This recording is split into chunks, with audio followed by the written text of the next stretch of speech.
What is up, everybody? Welcome back to another video. In today's video, we are back with another breakdown for the Detroit Lions roster and offseason additions. And today we are diving into the free agency signings this offseason by the Detroit Lions. So let's get it started. Fired up. It's made a great decision. Great teammates, coaches, and other people who want to be Super Bowl champions. And we are. We're going to do it this year. And we're going places, because we want to go places. Touchdown, Detroit Lions!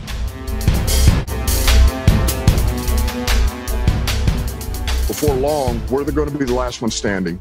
Welcome everybody to our video. Glad you guys are here, and we're back with another breakdown video. We have just finished up our draft breakdown series where we take a look at every single one of the Lions draft picks in this past year's draft and break down each of those players individually. Our last video was Aiden Hutchinson, and it definitely lived up to the hype. The video was almost an hour long, so shout out to everybody that watched that video. If you want to see any of those breakdowns from Chase Lucas to Aiden Hutchinson, they are all up on the channel right now. Then the next step is taking a look at the free agency signings into more detail, but also the UDFA signings as well. We have taken a look at some film on these players, some clips of these players, a little bit of a background. We originally signed them, but this is a deeper dive into these players individually. And I thought, why not start off in the secondary with cornerback Mike Hughes from the Kansas City Chiefs? Actually, the reason I decided to do this is because I'm going to be breaking down each position individually, positional group, and I'm going to start off with the secondary. So I was like, hey, let's just do the secondary player first.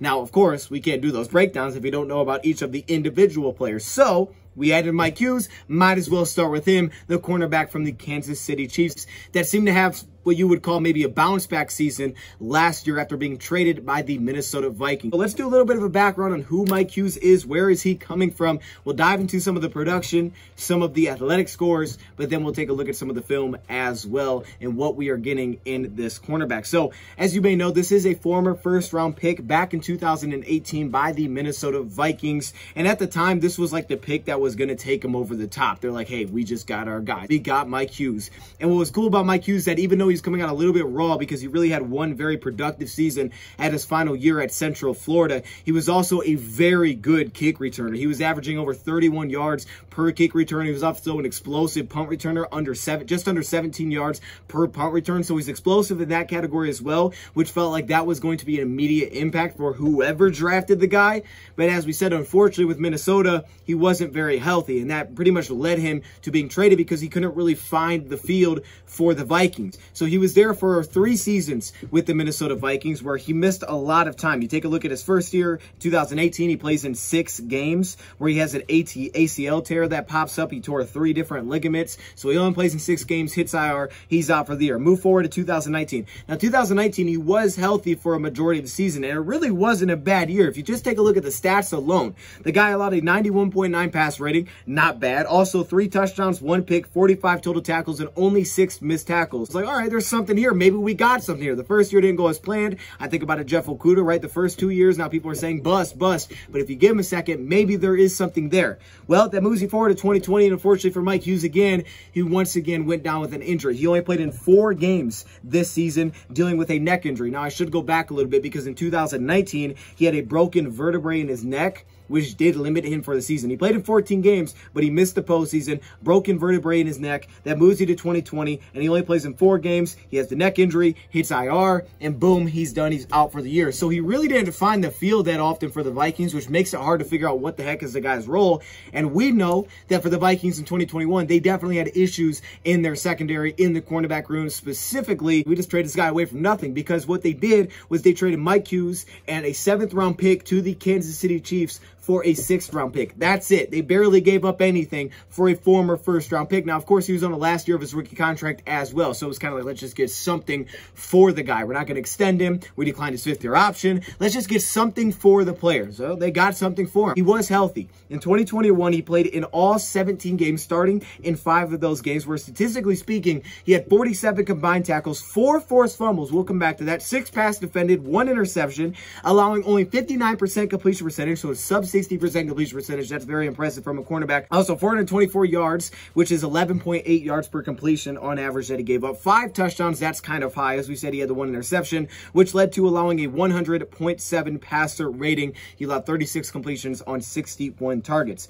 According to Pro Football Focus, they gave him some very good grades. They gave him a 79.6 overall defensive grade, 74.7 against the run, and a 78.8 coverage grade. Basically, put that in perspective, what that means is, according to Pro Football Focus, okay, these aren't like my rankings or something, but according to Pro Football Focus, for everybody that qualified, now the only corner that actually had a better Pro Football Focus grade slightly than Mike Hughes that was with the Minnesota Vikings was Cam Dantzler. And you know, I'm a big Cam Dantzler guy. I was a big Cam Dantzler guy since he came out. But anyways, the point is, he didn't grade as well in coverage or things like that. He was just really good at run defense. But Mike Hughes, by Pro Football Focus's numbers, would have ranked 18th in the National Football League. So that's pretty good. Hey, 18th in the National Football League for, you know, just to put it in context, number 1 was Jalen Ramsey. So there you go. 18th in the NFL. So he had a very good bounce back season. Of course, the biggest part of that is probably the fact that he played in all 17 games. The fact that he was healthy. Now, he was kind of on and off the field, but for the most part, he was healthy in 2021, which was huge. And of course, that led him this offseason to being signed by the Detroit Lions. Now, I think it was initially reported as a 1-year,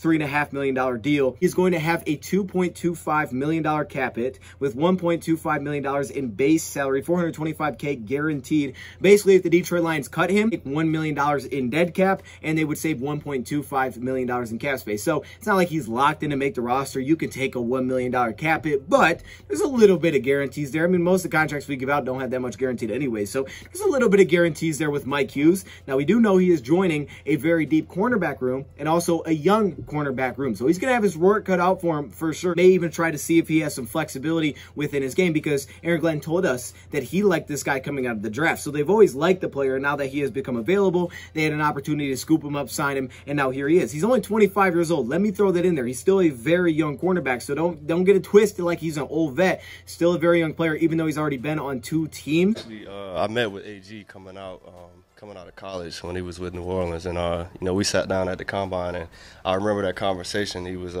we was going over some coverages and stuff, and you know, I liked the vibe, and you know, here we are again. So you know, it's the same vibe too. You know, coming from you know, he played ball, and he has a lot of NFL experience, and I think he can, you know, get me to that level. Going back to his college real quickly, as he said, he really just had 1 full year of a lot of playing time as a full starter, and he graded out really well with UCF, played some good competition. Also, he was a very electric kick returner, but before that, he bounced around a little bit. He first was with North Carolina, then he was suspended, he landed with a junior college, and then, of course, he ended up with UCF, and he had a really good final season before deciding to hit the draft in 2018. So kind of an interesting path there through college. But coming out of college, this was a player that was definitely undersized at the cornerback position, but obviously it tells you how much potential teams saw in this player for him to have not much production, be undersized, and still be a first-round pick. He came out listed at 5'10", 189 pounds, so yes, definitely on the smaller side, definitely on the shorter side. That's not to say that that can't work. We've seen guys that are a little bit on the smaller side, to Jerry Jacobs, a little bit more built, but not the tallest corner you will find. So yes, a little bit on the smaller side, 5'10", 189. His arm length is basically like average. You know, it's a little bit below average, I guess, depending on who you're comparing him to. Like Roger McCreary coming out this year had pretty short arms, and he was also on the shorter side. So, you know, that's just a little note. It's not too bad. However, when you look at the athletic scores that he posted, when you take a look at explosion side, he had a 35.5-inch vertical, which is pretty darn good. He also posted an incredible 3-cone drill. We talked about 3-cone drill a lot in our last video with Aiden Hutchinson, which was remarkable, and he falls in kind of that category. He actually had a better 3-cone drill than Aiden Hutchinson. Not many players, only 2 players had a better 3-cone drill this past year than Hutchinson in the entire combine. He would have had a better one with a 6.7 flat. That really shows off the agility. You expect that to be better with a cornerback, but it's still incredible. Also, his broad jump was pretty outstanding as well. He posted a 4.53 40 time, which is actually the exact same time that Jerry Jacobs posted in terms of his 40 time, with a 1.58 second split, which is a little bit better than Jacobs, who had a 1.64, which was not very very good for the cornerback spot. So, and also the big thing to point out here is he had 20 bench press reps, which is very outstanding, especially for his build. 20 bench press reps, that's like what St. Brown did at his size. That's 20 bench press reps is absolutely incredible, and it speaks to the kind of shape that he was in. Probably part of that is also that he's returning kickoffs and punt returns, but 20 bench press reps, pretty incredible in terms of upper body strength for a guy that's only weighing 190 pounds, and he's lifting 225 20 times. Pretty darn incredible. We're going to kind of break it all down here, break it into different sections. I do want to start off with the release side because it plays so much of a factor in his game, where he's good, where he's maybe not so good. But I'll start off with some of my athletic notes that I took away. As you may expect, he is a very agile player with very flexible, loose hips, the ability to open his hips, flip his hips, turn and run. People always say that, but that's a very big part of his game. You especially see it when it comes to working out of breaks, out of his stem, the ability to flip his hips open and reposition himself in coverage, in tight man coverage. So you definitely see that ability. You also see it when it comes to working downhill. He plays a lot of half-turn defense from what we've seen. So his ability to break and get back downhill, you see the agility there, some of the explosiveness within his game. Very fluid and agile player. His balance, obviously, that's probably maybe the most important thing for a cornerback is balance. And there's a lot of technique things that go in there from the release all the way through the route. But his balance is usually pretty solid based on the simple fact that he is very light on his toes and he's very agile in the lower body. Now, to add on to that, another little note that I like to add is the upper body strength. We said he had 20 bench press reps. It definitely shows up on film when it comes to playing the run, but also at the same time when it comes to some of his press techniques. You could definitely see that power in the upper body, and it does give me some vibes of a guy like Jerry Jacobs and how the Lions could utilize this player. Now, as we said, he is definitely a little bit on the smaller side, and this does show up specifically at the catch point. He can be boxed out at the catch point. He can be a little bit too short in some zone coverage drops where he simply just can't reach the football. We'll get a little bit more into that in a second, but let's dive into the beginning of the route and we'll go through it. Let's start off with the release because, as I said, this is really the biggest part. It's where it all happens. And for him, you get a lot of press situations, specifically last year with the Kansas City Chiefs. We'll touch on some of his slot work here as well. But with the Chiefs, he did a lot of press work, and he saw some off coverage work, but it wasn't as much as he played the press position. And here there's good, and then there's bad. There's also places where you consistently see him have some issues, which can be cleaned up. You can put him in different situations, but at the same time, there's also places that he's consistently successful. And he has showed development throughout the years. You go back to when he was with Minnesota to how he plays now. There is development. I also think when you talk about release techniques, there is variety in his release techniques. There's multiple techniques that he utilizes. The one thing I don't think you see him utilize very often is deception. You don't see a lot of fakes. You don't see a lot of deception in terms of being a press cornerback where he's trying to throw off the receiver. But again, he's only 25 years old and he has had some limited playing experience going back to college. So this is something that with good coaching can easily be developed. I wouldn't say easily, but it can be developed over time. No question about that. So what do I like about him off the release? Well, one thing that he utilized a lot with Kansas City last season, you saw it, was kind of that kick step off the release, which is very subtle. You know, it's not a lunge, just a very subtle kick step that he utilizes to get himself to balance. Now, as a cornerback, of course, they're in a position where they know what they're doing. They know what they're doing before they snap it. So they feel like they're at that advantage. So he utilized that kick step, right or left, to not only get himself in a certain position where maybe you can cut off the receiver a little bit, maybe give him a little bit of a look, but at the same time, he gets himself into balance that way. Where this shows up to be the most successful is on single releases or speed releases, because he uses that very subtle kick step and immediately he can get himself into that transition to turn and run with single releases and with speed releases off the line. He's usually very good at working against speed releases. Every once in a while, he'll give up the inside, which we'll talk about, but for the most part, he's usually very good there. Also, another spot where he seems to thrive in terms of, again, talking about release specifically in the press situation, is he does have very high upside in the ability to jam and stab off the line of scrimmage. Now, what I like is I think he has good hand usage. I think he really does, and it shows up beyond just the release, but also into coming out of the break, specifically if the route's within like 5 yards. You don't want to be penalized for this, but he does show good hand usage off the line of scrimmage. Now, he's done this in different ways. I think sometimes he can get a little bit lungy, and maybe some of that's because of his length. He's not the longest cornerback, so he tends to lunge a little bit more than you would like to see, because you want that, you know, quick pop, quick stab, and then back into balance. It's always about getting back into balance. For him, he can get a little bit lungy sometimes, but when you talk about the upper body strength, the 20 bench press reps, you will see it. It can throw off receivers, and it can throw off bigger receivers, which is very impressive. In terms of just that immediate stab off the line of scrimmage, there is some power that he puts into that, which is usually pretty well timed. There's actually a really nice one against Devontae Smith inside the red zone. Very well timed. This was not immediately off the line of scrimmage, but since it was an underneath route, it was right off the break where he utilized his hands well. Here he's playing some inside leverage, a lot of times trying to force this to the sideline based on where they're at in the field, but a big part of this is how he keeps balanced and stays square with the receiver. So boom, you get the kick step, and bam, there's a stab, and he sticks right in front of that underneath route. This is the area where I think he uses his hands well, aside from just release, is coming out of those breaks in short yardage situations, but even down the field sometimes, very subtly, to make sure that he can try to get himself rebalanced and repositioned correctly and sort of halt that route without getting flagged.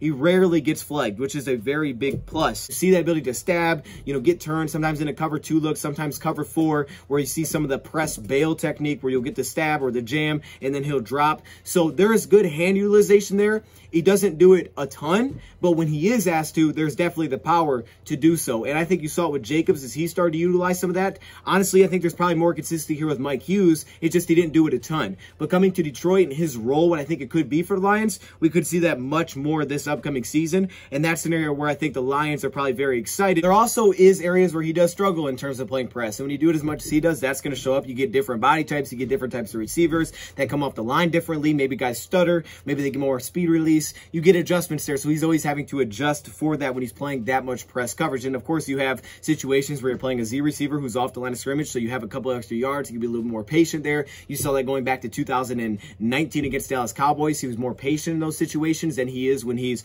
up on the line against an X and he's got about 2 yards off of the receiver.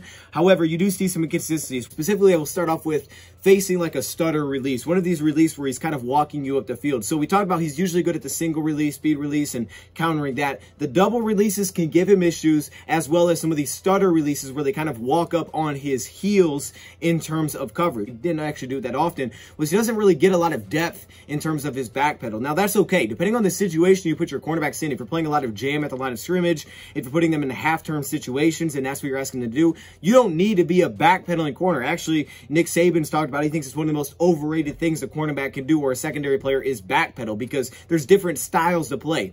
However, with him, he doesn't really get a lot of distance in his back pedal. What you saw with Kansas City, a lot of times his go-to, as we said, it's kind of that soft kick step off the line of scrimmage. Following that, and this can come in short yardage situations or again against the receiver that's up on the line if he's in tight coverage, is he transitions into usually like a hop. So both outside corners on this play across the field as well, both take this inside step inside the red zone here. But watch how Johnson continues to work up on his heels. So you get this hop back. Usually there's a release by now, but he continues to work up on his toes, and you can see he's not in balance where he can flip and run. He's caught on his heels, and then he's burned over the top, and it scores a touchdown. I believe I know why there's some inconsistencies with this press release. Now, with that being said, you do see variety. You also see situations if he's playing leverage, if he's in the red zone. With that said, I believe he's much more reactionary rather than having his own go-to plan to kind of dictate the press. So with that, you kind of look at the upfield foot of the receiver to see where his first step will go. If the upfield foot is pushing towards the outside, his first step usually takes the stab there, and then his body weight, or he'll start to kind of shift the opposite way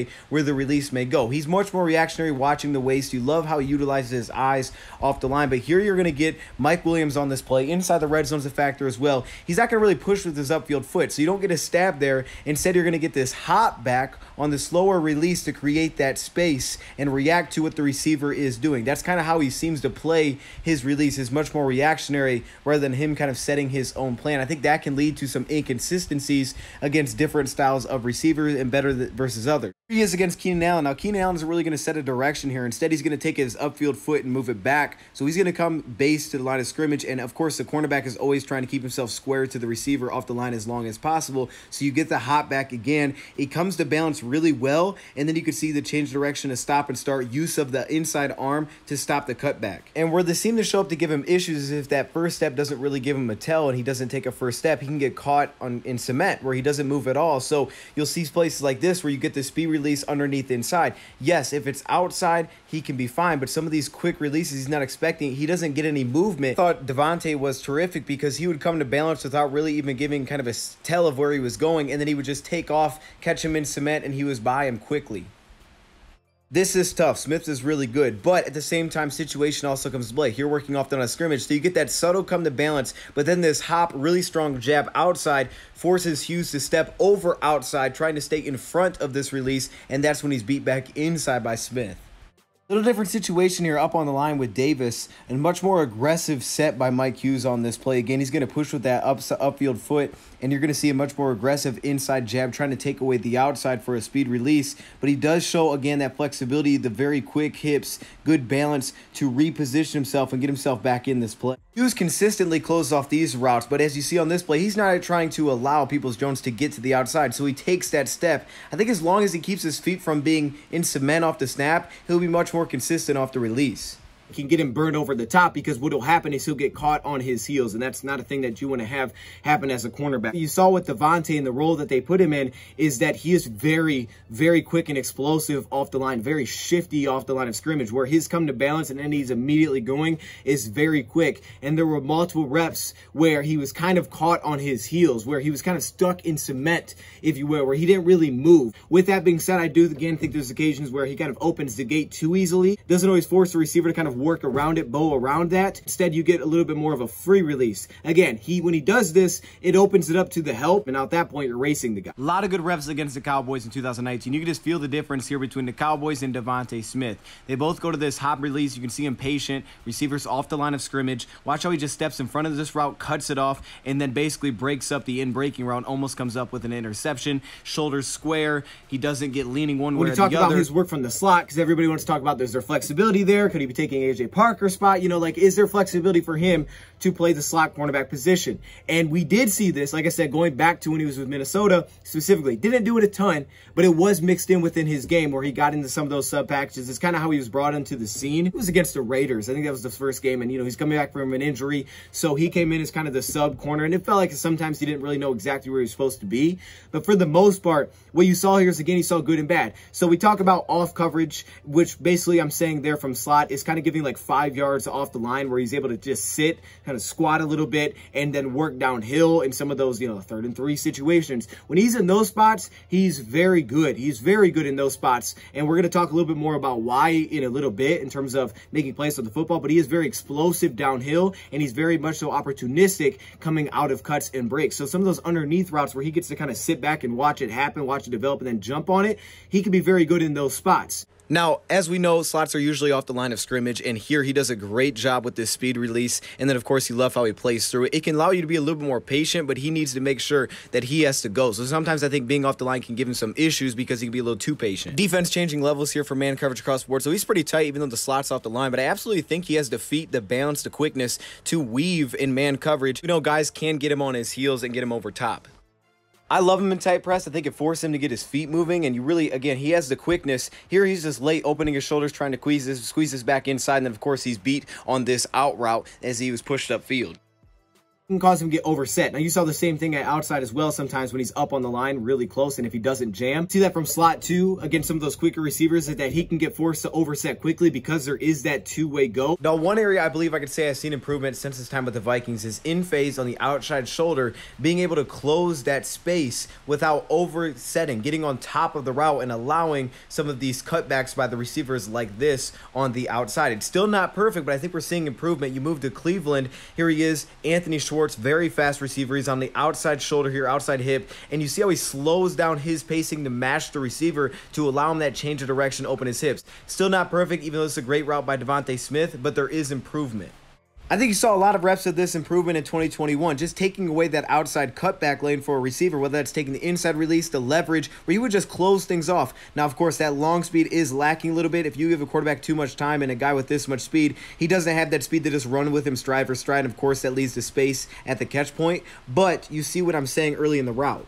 Another good example here against the Raiders at the top of the screen. Same situation. He's on the outside shoulder. You can see him squeeze down this route. And then, of course, he has the flexibility to open the hips at the top of the stem as he slows down, closes it off. Take a look at one more example. You get a single false step here, and then he's going to open it up. And he's got this safety help leverage inside. So I love how he squeezes this, and he looks back to the ball. But you can't do this, of course, if there is separation. Here, he squeezes this route very tight so he can look back to the ball. The thing that makes you a little nervous, and it can come back to get him, we talk about getting on your heels, is his double false step off the line upfield. downfield, both feet going forward. That can be an issue for balance. He does it better than you would expect, but then, of course, immediately then he has to get back. So it's dangerous that he does that, but again, watch him squeeze this route into the break, and then, of course, there's no space there for the receiver. And as we know, the release is going to be extremely important when you're in press coverage. Here he's shading a little bit to the inside. It's eyes, feet, then hands, and here you're going to see the eyes. They have to stay on the waist, but as you see with the feet, it's a little bit aggressive, and when you get a release like this, where you don't have that gather, or I should say come to balance step, and instead it's immediately upfield,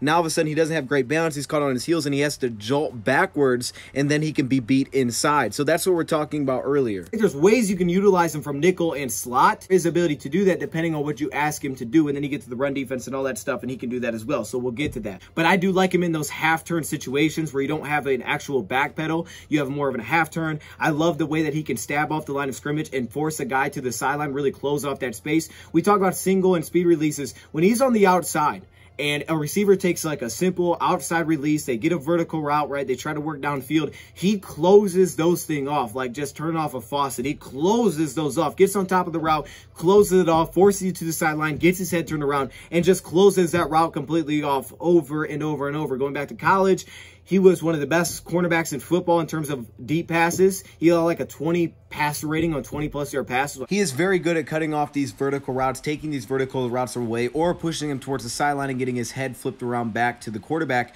But I think that stems from, you have to go back to the beginning, which is the eyes. It starts with the eyes and his eye discipline, keeping his eyes on the waist of the receiver. And that stems from having good balance, because if you have messed up balance, your eyes will pop up, now you're on your heels. So you starts with the eye discipline that he carries, and you will see it, his ability to mirror receivers. That's the kind of cornerback he is. He's reactionary, and he's a mirroring cornerback with very quick feet, so he can play to that strength with very disciplined eyes.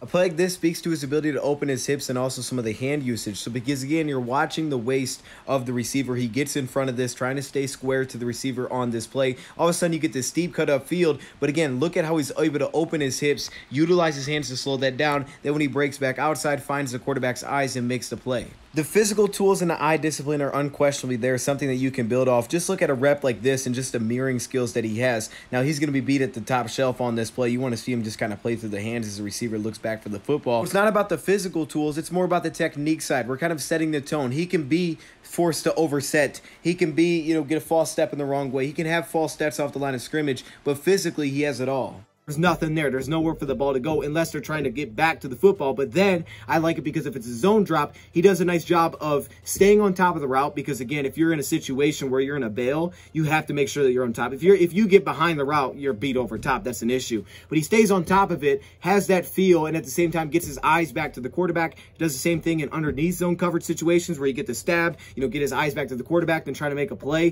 force you to the sideline. So the only issue that really shows up there is the fact that he's a little bit undersized, and at the catch point, it can be an issue because sometimes he just can't reach the football. I think Hughes can be caught being a little bit overly aggressive. Here you have two deep with them leaning towards the strong side of the field, and they're just going to beat him on the top shelf again here because he's just a little bit too short for this. That would be an issue for him in underneath zone coverage specifically. Again, this is another one of those examples where I like to see maybe some movement off the line, that way he's not caught flat-footed trying to make that jam. That way it's just more effective. He is at the bottom, again, trying to kind of read the quarterback, maybe even bait the quarterback. With that said, though, he's just a little bit undersized, so maybe he'll have to be a little more conservative in these cover 2 type of drafts where he's in underneath zone. But you do love how smooth he can pass off these routes with his hips, his ability, his explosiveness. He passed these off like it's nothing, and here he is shooting downhill again, reading the quarterback a little bit. Now, coming out of college, Mike Hughes played a lot of left cornerback, which meant his left foot was forward. You see right cornerback on these 2 plays against Cleveland, but I like the depth. I think he shows a lot of ability to get depth, good movement skills, reading the quarterback's eyes. There they pass off the number 1.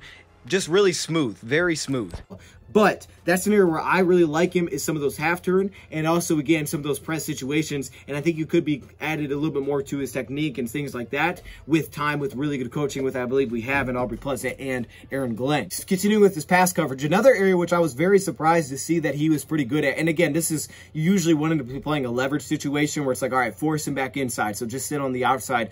But I thought he was much better against tight ends than I expected. I think I seen him allow maybe one reception working against tight ends. Obviously, he's outmatched in terms of size, but even in the red zone, they gave him some of these reps a lot of times, but he was outmatched in terms of size. So red zone, they would like to bracket him, force him a little bit more one way, where it's like, all right, just force him inside.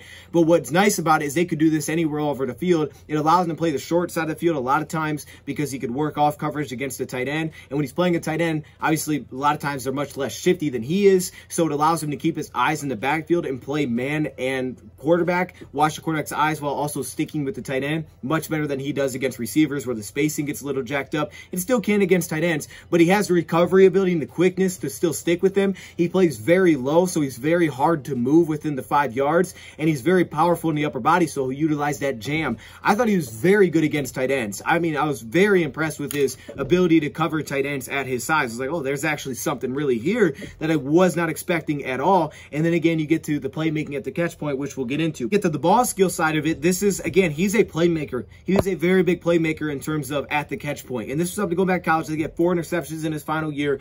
In the NFL, he hasn't had a ton of interceptions. He had one last season, which actually came week 1 against the Cleveland Browns in a way that you would expect based on his skill set. It's a cover 2 drop against the Cleveland Browns. He's going to pass off the corner for the flat route, and love how explosive that transition is, how smooth that is to get down, force Baker to hold onto the football, and then body positioning, that's what he does well. He sticks with the route, goes up, makes a play, and he seals the deal. Have good ball skills, and I think there's different ways that you could utilize this. An issue, of course, is that he can be kind of boxed out at the catch point. He's just too small, and he can be kind of boxed out at the catch point, so it's very important for timing. Again, other times they can kind of put it above him. They can go top shelf, and if he's in underneath zone, he can't reach the football, so that's an issue as well. He definitely has ball skills, and he is very active at the catch point. Extremely aggressive. We talk about from off coverage, working downhill, breaking on passes. When he's able to sit and see them develop, he can be a very big problem and very aggressive at the catch point, breaking up passes. But what I like is even in phase, right? In phase, working man coverage against the receiver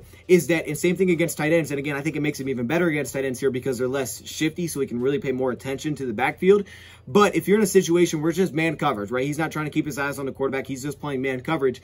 As soon as you get that kind of original break, right? You get that cut that you would expect, okay, he's cutting, he's slowing down, now he's going to be looking for the football. His eyes get to the quarterback while also keeping connection with the receiver. His eyes immediately find the quarterback. Now, it can make you a little bit susceptible to being a little bit oversetting, specifically deep and off coverage. You know, when he's backpedaling, oversetting a little bit, all of a sudden you hit him with a quick double move and he's beat. That can happen. Playing way off coverage at the top of the screen here in this cover 3. He has to stay on top of this receiver. Also, you know, seam can be an attacking point. So you get that quick double move and he starts to set a little bit on top, trying not to, you know, allow him to get over top. And that's when he goes down. In phase, in tight man coverage, his ability to get his eyes to the quarterback out of those cuts while also keeping connection, very impressive. And it makes him very dangerous. Playing quarterback in high school helped me a lot as a cornerback. Knowing how to anticipate where the quarterback wants to get the receiver the ball, anticipate where they want to attack our defense. And then you add on top of the fact that even from slot, we saw it against Golden Tate's fantastic play, is that he sticks with it. He sticks with the route. You will see him continue to work and follow and try to undercut that route. So if you get a cross or a drag, he doesn't have some of the straight line speed. And again, I think his technique needs to be cleaned up here from the release through the underneath route where he's much more in phase. But when he does undercut these routes. He is, again, he gets his eyes to the quarterback and he undercuts these plays. Very aggressive at the catch point, shooting downhill. Here he is at the bottom of the screen. You're just going to see the explosiveness downhill, off coverage. Then he flips into this half turn. And just look at him stop and break downhill on this route. He has a good sense of playing through the receiver's hands and that break downhill. As soon as he gets the sense that the receiver is cutting, eyes get big, starts to slow down, he's all over it. You saw it against Dallas one time. He just lit up the guy. This is the kind of look you'll see from the Lions secondary where the safeties pass off these crossing routes. He's going to get this vertical release, so he's going to force this out of bounds, get on top of the route, pass it off to the deep safety, understanding he has that help, and then getting his eyes to the quarterback and bam, lighting up the receiver to knock it loose. And he has that explosiveness where from a half turn, he can just stop, plant, and get downhill, where if you're in off coverage, he is a playmaker at the catch point that works through the receiver, works through the ball. Watch him work through the hands here of DK Metcalf. Hits him with a lot of power, and then both two-handed punches there to knock the ball loose. I know the picks don't necessarily represent that enough. Again, if you throw it over top, he kind of closes that off so he can be a playmaker there. And you like to see him maybe finish some more opportunities than he does. But getting hands on the ball, he will get his hands on the ball a lot more than I expected, again, at his size. And again, this goes back to coming out of, a stem, right, at the top of a route, the utilization of his hands where he can kind of get himself a little bit more to balance if he's overset on the route, if he's on top of the route, while at the same time slowing that down, opening his hips, and changing direction. There are glimpses of, oh, wow, that's really good feet that you see there. It's like, how many guys are going to be able to move like that? He has fantastic feet. It's just about cleaning up some of the technique side for me, but there are he has very good agile feet, flexible hips. He's able to open hips, turn and run, that kind of thing. So he's very agile in that way. Doesn't have some of that top end speed, but he is aggressive at the catch point. He can be an issue in those spots. Transition into his run support defensively. And again, this is an area where he's not elite. I wouldn't say like, oh yeah, his teams are scared to run the ball his way, nothing like that. But he's not bad. He's really not. And I think he's pretty reliable in this category. I really didn't see him blitz at all. I actually don't remember any plays where I remember him blitzing. But also the position he's playing probably didn't make a lot of sense to blitz him from outside corner. Maybe from slot you could do it a little bit more. But run support is very important. If you are going to try to push a guy at nickel, put him inside a little bit more, run support becomes a very big factor. But it's always a factor on the outside, setting, contain, forcing plays at least back inside. It's always a big factor. And we'll start there. First off, he sets a very good contain consistently. He takes very solid, very good, consistently good run angles to force plays back inside. And he has a sense of it early. If you have a trips play, here comes the screen. He has a sense of, okay, I got to get out there and set that edge. Let me go contain that fast. And even though there are a lot of occasions where he doesn't make the play and he's blocked out or, whatever it may be, he does force the runner to cut back inside to the help where the rest of the defense is. So I think his contain is consistent. Now, when you talk about disengaging, getting off of blocks, this is inconsistent. He doesn't always get off of blocks. It's very hit and miss. I think arm length plays into this, all those kind of things. But what I do like, again, is the power in the upper body where when he comes downhill and he lays a punch, he's aggressive, he's fearless attacking the football. I even thought I saw this more when he was back in Minnesota than anything, just fearless. All right, obviously getting healthy and things like that are a big part of it. So he was fearless then. Hopefully he's that same guy that I saw at Minnesota even more consistently, where he was just like, I don't care. I'm running into guys. Hopefully the injuries didn't back him off. Something to keep an eye on. And he just has a nose for the ball, looking to jar it loose. 7 career forced fumbles, 4 forced fumbles last season. Here he is. He's beat over the middle, but doesn't give up on the play, gets back into it. He hits with his shoulder towards the football, and here he knocks it out from behind. If you do look at that film, you do see a guy who's fearless running into blockers and a lot of power on that first punch, where the disengagement was sometimes inconsistent, especially if he didn't have a running start into it. But if he does, he's a problem attacking screens. And then, of course, he has good pursuit working back into the play. And as a tackler, he's not the best tackler, but he knows how he wins as a tackler, I should say. He tackles low. He did this back to UCF where he was consistent. Wasn't perfect. Oh, usually a low tackler will give up some leakage, if you will, as a, tackler in run support because he gives up a couple extra yards going very low. That's very important when you talk about being able to play the nickel position, things like that. Give us run support. Aggressiveness is something that's going to be tough to teach, and he has that in his game, at least from what I've seen. Acceptable getting beat over top. He is seemingly inconsistent. There are limitations within his game as we went through in terms of coverage. With that being said, though, what is his role with the Lions? Well, of course, we'll have to see if he makes the team, right? He got the one-year deal with the Lions. To me, he seems like a guy that will make the team, and some of that flexibility could be potentially tested out. Could try to mix it up and see what he can bring to the table. For me, I see a couple of things that he does that fit in our scheme. Lions last season, I view him as a little bit of a mix that he can give you. He can give you a little bit of Jerry Jacobs, meaning that Jerry Jacobs a lot of times would play press coverage. He plays short side of the field. He play press coverage. He could do it against more physical receivers. On the opposite side, you get more off coverage from the Amanis, the Okudas. Well, not much Okuda because he didn't play a lot. He didn't really play a lot. He only played week 1. But the opposite side, Will Harris, Iffy, they're more of the off coverage kind of players. That's not to say Amani never came down to press because he did, but they're more off coverage if he struggled to press. So Jerry Jacobs gave you that. Now, obviously, he's dealing with injury. We'll see if he comes in week 1 and he's ready. Who knows? I don't know. He may not be. So this could be a place where Mike Hughes can fill in immediately for us. But that ability to be that guy that can get up and press, be more physical with the stabs, his jams off the line of scrimmage, that's an area where I think he gives you a little bit of the Jerry Jacobs. He's powerful. He can tackle, things like that. Not as good as a tackler, but he can.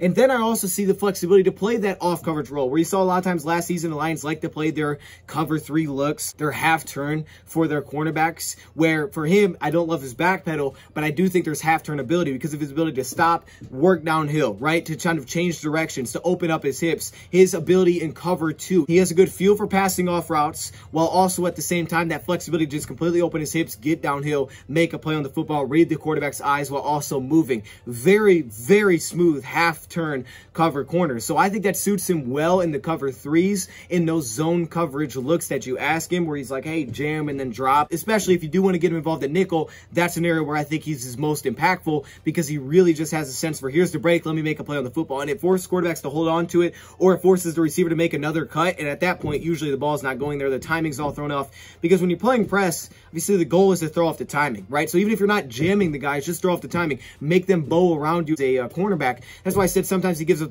opens the gate too easily, and it's like, you can't do that. You really want to have some impact there in your jam. So I think it's about consistently learning to make sure that his press is impactful, right? Make sure your press is impactful, and consistently finding ways to be a little bit more well-rounded in your usage there, where you don't have some of the holes that I've seen. Schematically, to me, it's a perfect fit. I really do, because he gives me some Jacobs, but it also gives me some of what Okudah and Amani did last season. I think he's a beautiful scheme fit for the Lions when you look at it. I think athletically speaking, he's a great scheme fit. I also think he gives us a little bit of something different, because we have a lot of guys that can excel in the off-coverage spots, but how many guys can get up on you, press, jam, also show that quickness, quick feet off the line where there's something to build upon there.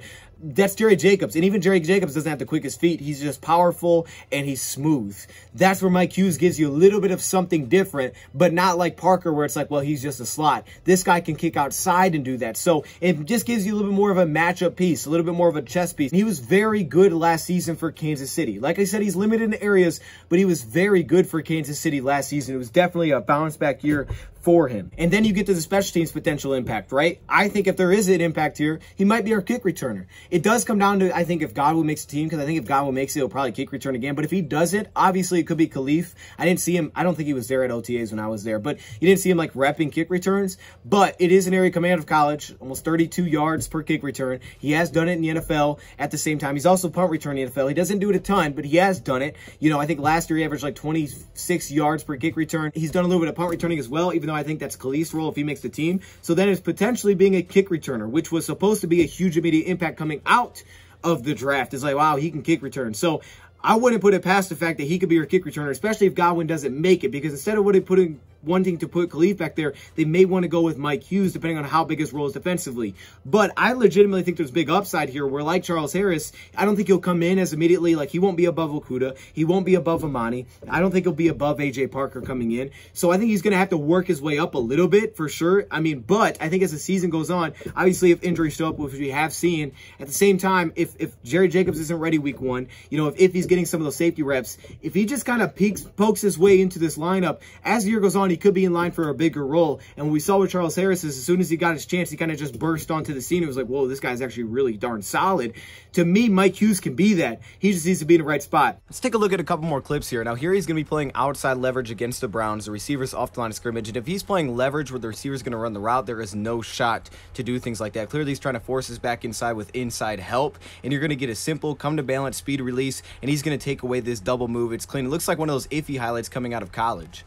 This feels like one of those plays where you just can't allow the inside. Man coverage across the board. They change levels to avoid some of those rub routes. But as you can see here, he's going to react to this small little step. And he's protecting the inside. But it feels like if he just has his own little kick step, or he's immediately just taking a little step inside rather than reacting to that little jab outside, maybe he doesn't get this up. I love how he plays through it, though, trying to get that outside shoulder and jam it through the play. I think you see good patience here. He's playing outside leverage, right? So he needs to take that away. And this first step by Keenan Allen, he's not going to overset based on that. He understands he's taking that away with his leverage already, and then he can just play the outside leverage and squeeze this route. Allen is a sneaky route runner, and you see that here off the line of scrimmage, and clearly he's trying to force this pass inside, right? He has that inside help, so he's going to kind of slow play the out route until he opens up his hips, and then he has to flip completely around. I do love the recovery here, though, for Mike Hughes. That ability to flip and make the play on the football is nice. Talk about being good at protecting single releases and speed releases. Here he is in a short yardage situation in tight press, and you're going to get this outside jab by the receiver, but he's not going to overset. He needs to protect the inside on this play, and with that very tight coverage here, this is a really good rep for him. You'll take a look at a rep later, a little bit different against the Steelers. seen a lot of guys give him issues, especially some of these quicker guys off the line like Devontae we took a look at here. And again, he's trying to protect the outside, so you get that little stab, but his feet are flat-footed off the line. He's reacting to that movement. He doesn't have movement immediately off the line, so his feet get a little flat-footed. To play reactive to the release, just shows the kind of twitchiness that he has, specifically in the lower body. And here you just get a simple speed release. He's playing the outside leverage, and you're not gonna blow by him doing things like that. This time protecting the inside off the line of scrimmage, you're going to get a slow played outside release here by Johnson. Now, he does have that ability and flexibility right here to flip, change, and get back inside. But, again, he continues to push him upfield. He opens his shoulders, no longer square, right off the snap, and he's beat underneath. To jam, play leverage off the line, split safety help where you have that where one guy can come down, help you. You have leverage help. You're not kind of on an island like it was when Patricia was here. You're always playing man coverage. I think he's a little bit more flexible in terms of zone ability, playing a multitude of different coverages where he's built for this scheme. I truly believe he is built for this defense from what I've seen. And with that, this is a player to watch out for. He could be a big part of this defense. Maybe he's like maybe what we thought Quinn Dunbar could be for us last year. Maybe he can be that for us, right? Where that not really a veteran, but more of the Charles Harris of the cornerback room. I look at this as a big pickup, and I know he's got competition. Chase Lucas, another very good off-coverage guy. So he brings that same ability, but at the same time, he gives you a little bit of a different taste in medicine because of his agility and work as a press corner. I like him. I think he'll play a pretty good amount this year, and he may be the surprise of free agency in terms of signings. Let me know your thoughts, comments below. Thank you for watching, and I'm out.